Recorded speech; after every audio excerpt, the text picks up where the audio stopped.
Welcome to How You Pictured It, the podcast for creative entrepreneurs ready to grow their business in a way that feels good. Here you'll find actionable tips and tools to create the business and life you pictured.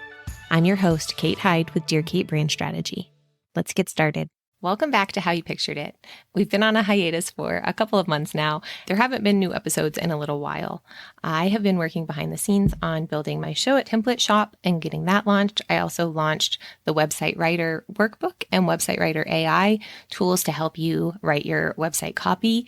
I'm so excited that those things are all live now, and you can find them at dearkatebrandstrategy.com/shop. But I'm super excited to get back into the podcast. Today, we're jumping into a topic that often gets overcomplicated. It can be complicated, but we can simplify it too. We're talking about SEO, which stands for Search Engine Optimization. When you break it down to what that actually means, it is figuring out ways to make sure that Google understands what our website is about and knows who to show it to in search results. Google wants to serve people the very best results for the term that they're searching for. They want to make sure that the content that they're providing fits the needs of its consumers. That's what makes Google continue to run and be one of the top search engines. Google's algorithm is what gets people coming back to use it for search over and over again.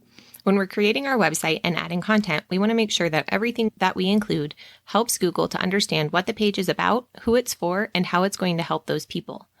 By properly structuring our pages, including labels and the right words, we're helping Google serve our website to the right people. Today, I want to talk about those three things. 1, using the right words. 2, structuring our pages. And 3, including labels. When I say using the right words, there's a couple of things that I mean. 1 is going to be the keywords. Keywords are the search terms that somebody's going to be putting into Google to find your page. Oftentimes we use kind of jargony language, not realizing that that's not what someone's actually searching for. The word investment is the one that comes to mind the most. No one is looking up photography investment. They're looking up photography pricing. So step 1 is going to be thinking through the words people are actually using when they're searching for your business. What questions do they have? What do they want to know? I recommend jotting down all of those terms, all of those words and questions that you can think of, and then heading to a tool like SEMrush or Google's Keyword Planner. In these tools, we can see how those search terms are performing. We can see how many people are looking for that search term. We can see how heavy the competition is for it. Go from there to decide which terms we want to target on our website. You're going to want to go after terms that have high volume and low competition. So lots of people looking for it, but not very many people using them on their website to target clients. If you have an existing website, I also recommend installing Google Analytics and Google Search Console and checking what terms you're already ranking for. What are people clicking to? What pages are ranking highest?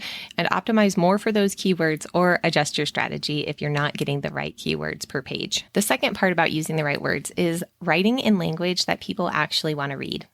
At one point, putting a bunch of keywords on a page was the thing to do. Google could see those keywords and would provide those results. Now Google prioritizes presenting helpful, reliable information that's created with people in mind first. In other words, we're no longer writing to rank for search engines. We're writing for the people that we want coming to our website. Google offers a few suggestions when it comes to making your content people first. The first is, again, to watch the jargon and use the words that people are actually using to search for your services.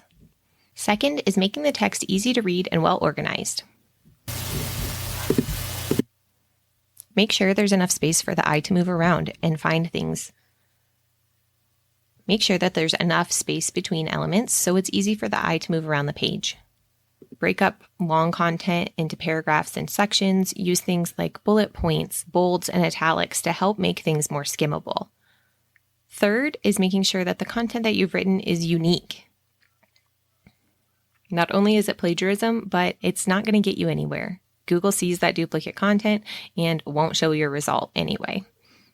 And then finally, it's making sure that the content that you're providing is up to date. So if you have an old post that's ranking well and it's no longer accurate, go back and make some changes to that post to make sure that everything is up to date. You can re-edit photos if you're a photographer. You can redirect them to something that's more current. You can put disclaimers at the top saying this is the new change or update to this article. I want to emphasize here that if you're not doing this step 1 and really using the right words and thinking through how people are interacting with your site, then I wouldn't spend a whole lot of time on step 2 or step 3 because Google, again, is prioritizing that content that is written for people. Step 2 and 3 really more relate to how the search engine sees the sites versus how people see the sites. So again, people first, step 1 first, using the right words first. Let's get into our second topic now. Now we're talking structuring our pages. So for this, I mean a couple of things. One, this does go back to that people first initiative where we want to make sure that the layout of the website is easy for people to use. Putting all of the information about one service on a page versus having a separate pricing page and a separate gallery page and a separate testimonials page is going to be more beneficial for both your search engine results and for the people using the site. A services page would include all of those things: examples of your work, your pricing, what the service is like, the experience, the testimonials from people that have experienced it. We can keyword that whole page to be focused on that topic. The other piece of page structure I want to mention is using our headings tags. Each piece of text on your website is assigned a certain tag. So it can be an H1 tag, H2, H3, H4, paragraph, or div, or nav. I do have an Instagram post with more details on this, but basically we're using these tags to act as an outline for our page. So H1 is the topic of the page. That's where our main keyword is. We only use that H1 tag one time per page, but that is telling Google the main topic of the page. Then our H2 is breaking it down into subheadings, and H3 is headings below that. We're going to use the paragraph tag on the more paragraph style blocks of text throughout our page. Then the div and the nav are used for other elements. Nav is only used in the main navigation and in the footer navigation of your page. And our div tag is used on any buttons throughout the page or any text element that is more of a design element. So say you put a number to something like this is step number 3, I would label that as a div tag. The other topic I want to cover under this site structure heading is going to be the load speed. People are very impatient, and if your website is loading really slowly, Google's not going to display that because they know that people are going to click away from it very fast. So we want to make sure that we're resizing all of our images to fit what our website platform recommends. On Show It, that's 3,500 pixels on the long side of the image and 72 dpi. I recommend also compressing your images from there. There's a program that I use called Image Optim. That's another reason that I'm not a huge fan of portfolio pages because those are so image heavy. They do load slower than a page that has images sprinkled throughout.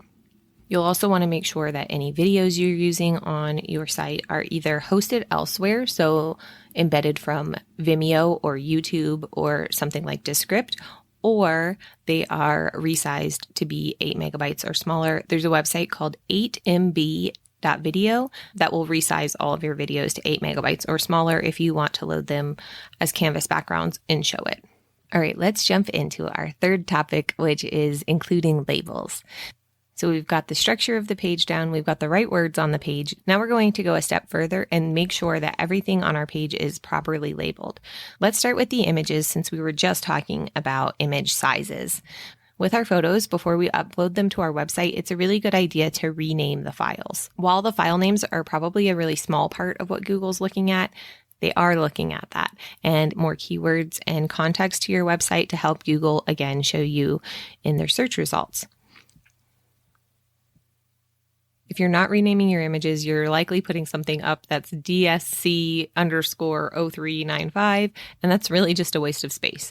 When we're renaming our images, we want to think through what keywords fit that image and how it's going to be used on our website. On a Mac, it's pretty easy to batch rename a group of images. You're just going to select them all and click File, Rename, and a little window will pop up that allows you to rename a group of images at the same time. Each image does not have to have a completely unique file name. You can create groups of images with very similar file names. Typically, we're just adding a sequence number at the end to keep them as separate image names.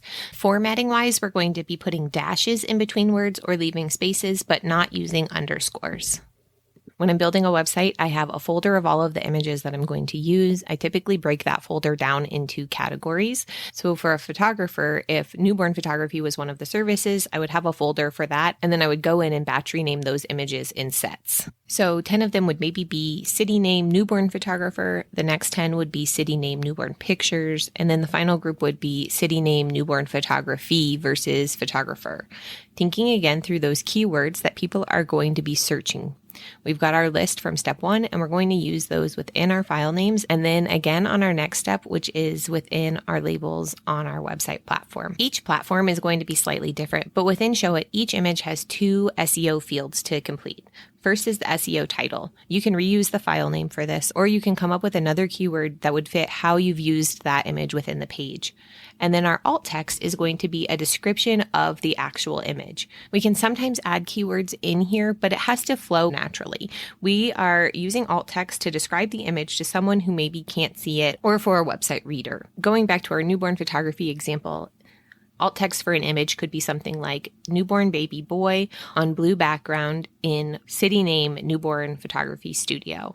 That way we're still describing the image, telling people what it's about, but also weaving a keyword into it.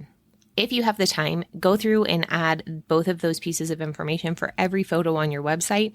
Otherwise, just start with the images that stand out to you the most on each page. Our next task in our labeling section is going to be to make sure each page has an SEO title and an SEO meta description. SEO titles tell what the page is about.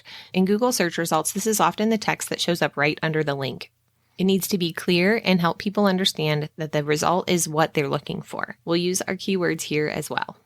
And then the next piece of information we need to make sure is included is a meta description. A meta description can be a sentence, but doesn't have to be. It's a further description of what the page is about and what's on the page.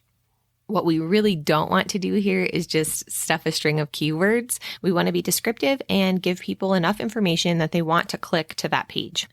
It's important that the SEO title and meta description is different for each page of your website. For instance, a search shows multiple pages of your website under the same term. People know which one to click to get the information that they actually want and need. The final place we can put an SEO keyword for each page is in the actual URL of the page. So instead of dearkatestudios.com/about, mine says dearkatestudios.com/about Fort Collins newborn photographer. So I'm getting my keyword in there and helping Google again understand what that page is about specifically. To recap, we've covered finding the right words and using them on your website, structuring your pages, and using labels. One thing I want to mention as we wrap up this episode is that not any single one of these things is going to be make or break on your website. Though I will say having the right words is a top priority.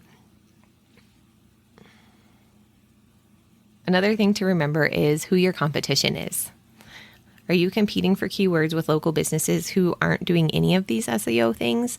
Then any little improvement that you make to your site is going to be exponential in terms of results. If you're competing against someone who's hiring for SEO, that's going to be a little more challenging, but keep in mind again, just who you're competing against and how much time you actually want to spend optimizing your site. Lastly, this is all on-page SEO. There's also a whole category of SEO called off-page SEO. Off-page SEO is link building, content marketing, social media, public relations, guest posting, brand mentions, those kinds of things. If you have questions about that specifically, let me know and I can do another episode going into more detail on how to build that off-page SEO authority. But really starting with a good website that you're driving traffic to is the first step.